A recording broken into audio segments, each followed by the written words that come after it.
Hey guys, welcome back to the channel. Techno Talks here. So in front of us today, we're going to be doing a speed test between the Google Pixel 9 Pro, which is Google's flagship, and the OnePlus 13R, which is going to be OnePlus's mid-range device.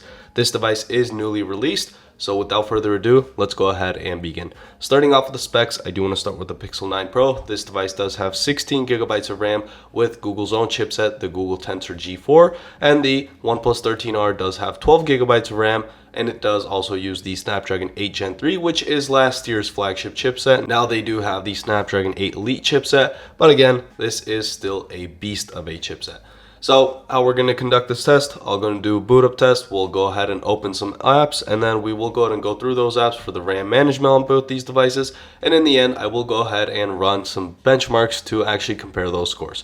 So let's go ahead and begin. Starting off with the boot up test in 3, 2, 1. Let's go and see which one of these devices boots up first. Again, these tests don't mean too much, especially with the boot up test right here, as devices have gotten really close to each other. But again, people still do want to see this, and so I do still conduct them. And as you can see, the Pixel 9 Pro did power on first. And now the OnePlus 13R is not too far behind. It's getting there. It's doing its loading animation, and here it is. So let's go ahead and open these up. All right, now that both the devices have booted up, we can go ahead and begin with our app launching test. So here are the apps that we have, and in the end, we do have a couple of games which we will test out. So let's go ahead and start. In 3, 2, 1, we're going to start with calculator. Did seem like the 13R. Calendar. That is going to be the 13R. Clock, that's going to be the 13R.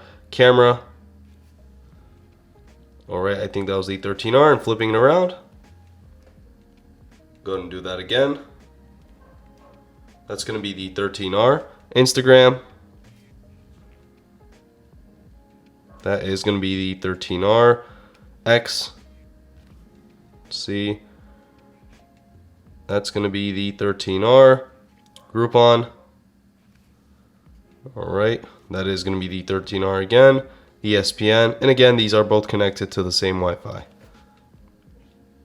Let's see which one loads the video in first. And that's going to be the Pixel 9 Pro. The 13R has not loaded the video on. Amazon, that's going to be the 13R. And again, if I do mess anything up, go ahead and let me know in the comments down below. eBay, that's going to be the 13R. YouTube,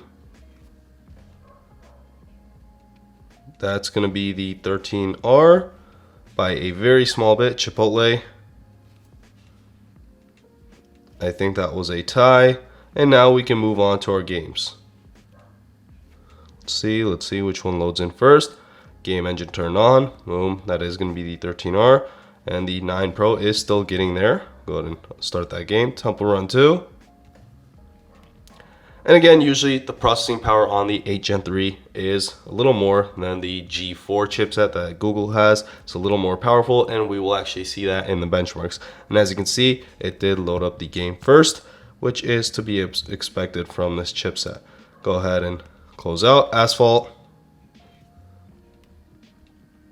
Let's see which one loads in first.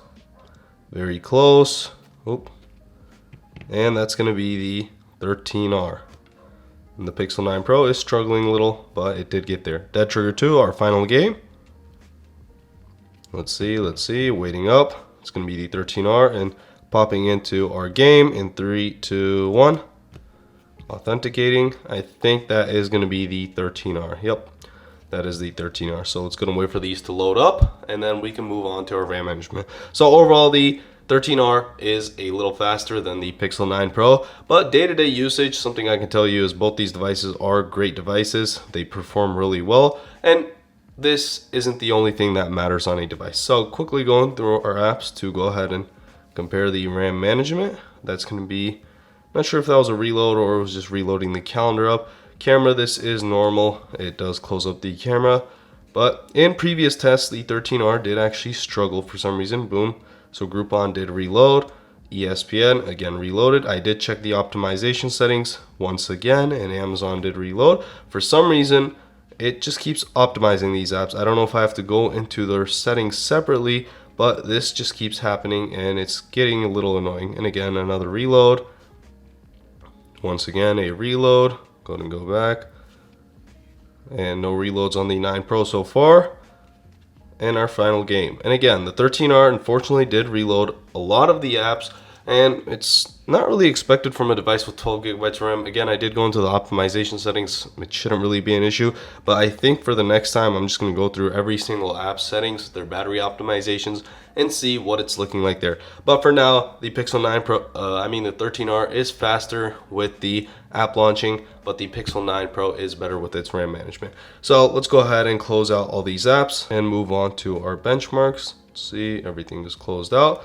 And we can go ahead and begin with a Geekbench 6 benchmark. So we'll go ahead and run a CPU benchmark. Once this is over, we'll go ahead and compare those scores. Tests have finished up, and here is a look at our benchmark results. So starting off with the 13R on the left, we do have a 2,107 for the single core score and a 1,338 for the single core on the Pixel 9 Pro. So definitely a higher result on the 13R. And then we do have a 6,265 on the 13R and a 3,595 on the Pixel 9 Pro for the multi-core score. So it's not exactly double, but it is close to that for the 13R, and that just shows how much more powerful the 8th Gen 3 chipset is. But again, in day-to-day usage, that really isn't a problem. One of the main problems that usually do occur with Pixel devices is what I've noticed, especially with my own personal devices, is that they do tend to heat up and they do thermal throttle a lot compared to the Qualcomm chipset. And we will actually see that in the 3D Mark test. So opening 3D Mark up, we will go ahead and do a Wildlife Extreme stress test. And in here, we probably will see how the devices perform and if they actually do thermal throttle. So let's go ahead and start these tests. And once these tests are over, we will go ahead and take a look at those scores. So the test is now done. Unfortunately, for some reason on the 13R, I don't know what triggered it, but the assistant did pop up, and for some reason it stopped the test right in the middle. I think it was around like the 15th loop, so around 15 minutes, and this test is around 20 minutes. And so I did start it again, but the phone has already heated up, and so it affected the results. So I went ahead and just pulled the results from yesterday's test, so it's not in a day, and I don't think it should be affected that much. So taking a look at the Pixel 9 Pro, the 9 Pro did run a little hot. The best loop score was 2,624. As for the 13 Pro, that's going to be a 4,900, so almost double. And the lowest on the 13R is a 3,446 and a 1,684 on the Pixel 9 Pro.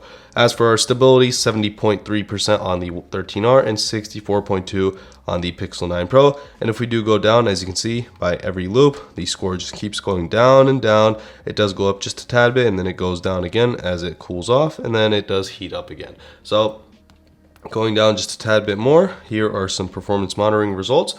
So for our battery on the 13R, as you can see, a 53 to 38% drop, and on the Pixel 9 Pro, a 54 to 45% drop. So a less, this is only 9% right here. And so this did drain less battery compared to the 13R. As for temperature, we were running a little hotter, especially at the beginning as well. Even with the app launching test, a 37 degrees Celsius and 33 on the 13R, we did both get up to a 46 degrees Celsius. Our frame rate, 15 to 36 and 7 to 19. So obviously the 8th Gen 3 chipset in the 13R is more powerful compared to the Pixel 9 Pro's Google Tensor G4. That is something that's already known with previous tests as well. We've known that the Tensor chipset is just a tad bit less powerful compared to the Qualcomm chipsets. But again, that is fine. So here are the results.